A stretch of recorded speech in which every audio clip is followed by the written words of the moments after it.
Ya estamos de regreso aquí en Historias de Negocios.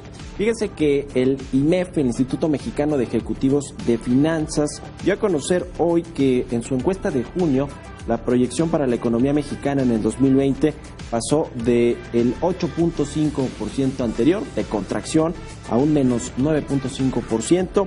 Van 5 meses ya consecutivos que esta encuesta pues nos arroja peores datos en términos de proyecciones económicas para México. Para platicar de esto me da mucho gusto saludar vía Skype a Ángel García Lascurain. Él es el presidente nacional del IMEF. ¿Cómo estás, Ángel? Muchas gracias por tomar la videollamada. Muchas gracias, Mario. Todo bien.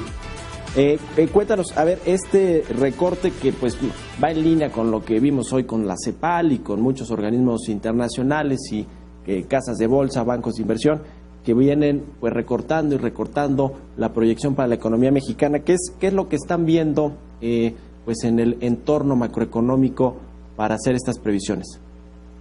Sí, como bien dices, recortamos el pronóstico a 9.5% negativo para el resto del año. Y lo que estamos viendo es que los datos más recientes de distintas variables económicas están mostrando que con el confinamiento ha habido un deterioro significativo del nivel de actividad en el segundo trimestre del año. Por ejemplo, la producción industrial cayó casi 30% en abril y mayo. Se observan caídas en la construcción, en la manufactura, en diferentes actividades. Y la inversión, que ya venía deprimida desde el año pasado, la inversión fija bruta y el consumo también, mostraron caídas de 37% y de 22% respectivamente. Entonces nos da muestra del impacto, de la profundidad de la recesión, lo que complica, por supuesto, también las posibilidades de recuperación expeditas el resto del año, ¿no? Hoy decía un banco, el área de análisis de BBVA México, que la recuperación económica del país o de la economía nacional va a ser lenta y tortuosa. Esos adjetivos utilizaba. Pues me parece que ejemplifican bien o describen bien cómo va a ser la recuperación, ¿no? Obviamente pues está esta falta de ayuda, de estímulos económicos por parte del gobierno, no hay, digamos, muchas ayudas fiscales, ni siquiera financieras para los desempleados y las empresas que están cerrando. Sí, es correcto. Ya venimos desde el año pasado, tú recordarás, de una situación de un crecimiento negativo marginal que principalmente estaba explicado por una caída importante de la inversión. Ahora, cuando el confinamiento comience a terminar, conforme las actividades comienzan a reactivarse, pues estamos realmente regresando a un entorno donde la inversión continúa bajo un contexto poco propicio. Nosotros estamos viendo que las condiciones que teníamos previas a la pandemia continúan presentes, pero adicionalmente a esto, pues durante el segundo trimestre se está viendo un crecimiento importante en el desempleo que tendrá impacto en el consumo, y estamos también viendo el cierre de un número importante de empresas que no estarán presentes para apuntalar la recuperación. Entonces son una serie de factores que hablan de la dificultad, ¿no?, hacia los siguientes trimestres, aún con la reducción del confinamiento y mayor actividad, pues estamos en un entorno macroeconómico complejo. El asunto del empleo, que creo que es algo pues muy importante, como tú decías, para el asunto del consumo, para que se reactiven muchas actividades sociales, incluso que generan consumo y hacen que la economía se dinamice. ¿Cómo ves estos datos que publicó el fin de semana el IMSS? 1.100.000, un poquito más de 1.100.000 empleos formales que se perdieron el cierre de junio, en los 4 meses que ha pegado fuerte el asunto de la pandemia, pero hay otros datos, ¿no?, como esta encuesta de ocupación y empleo que hace el INEGI, que la hace Telefónica y que nos arroja más de 12 millones de personas que para el mes de mayo no tenían un empleo, o están los datos de Jonathan Heath, el subgobernador de Banco de México, que dice que hasta 34 millones de puestos de trabajo son los que se requieren para la recuperación. ¿Cómo ves tú este asunto del empleo, que me parece central en la crisis y en la recuperación? Sí, son dos mediciones diferentes. En los datos, el registro en el Instituto Mexicano del Seguro Social, las empresas que cotizan ante el IMSS, en el periodo marzo a junio se perdieron un poco más de 1 millón de empleos, 1.1 millones de empleos. Dentro de los datos del IMSS es importante mencionar que la mayor parte son empleos de hasta 2 salarios mínimos, lo que podría mostrar que además del crecimiento en el desempleo, podría estar aumentando eventualmente también la pobreza, la desigualdad en México. Es un factor importante a considerar.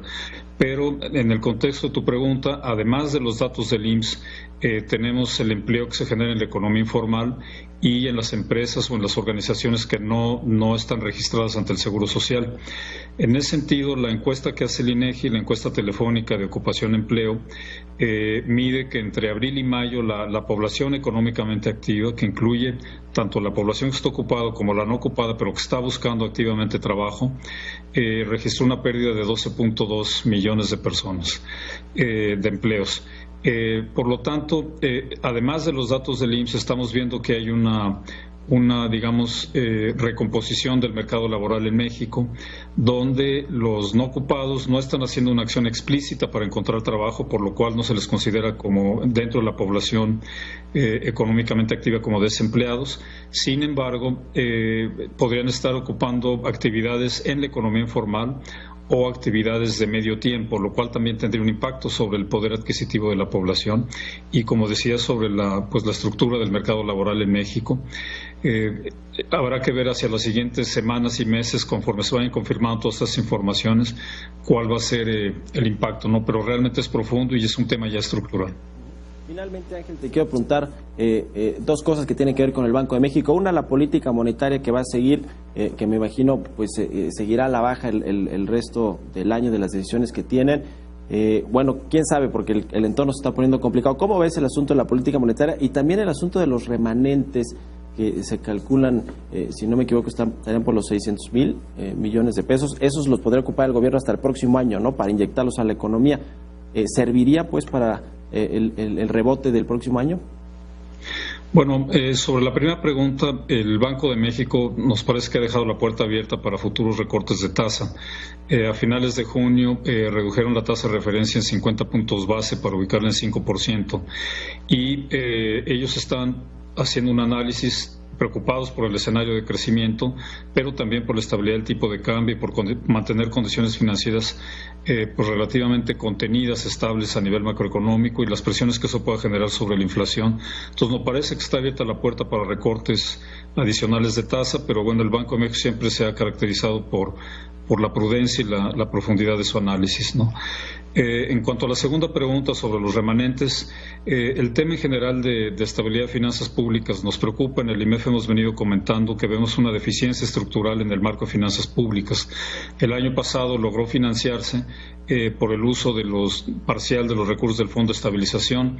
Este año nuevamente se estaría utilizando, y el próximo año podría haber esta disponibilidad de recursos del Banco Central, pero lo que estamos viendo son soluciones de una sola vez, no son ayudas que no se van a repetir hacia adelante, y se ve una deficiencia estructural para generar los recursos necesarios para sufragar el gasto público por la vía impositiva, que en un entorno recesivo y de contracción económica, pues habla de la complejidad, ¿no?, a nivel macroeconómico que estamos viendo hacia adelante.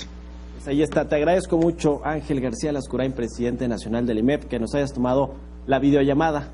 Que estés muy bien. Con todo gusto, Mario. Un abrazo, que estés bien.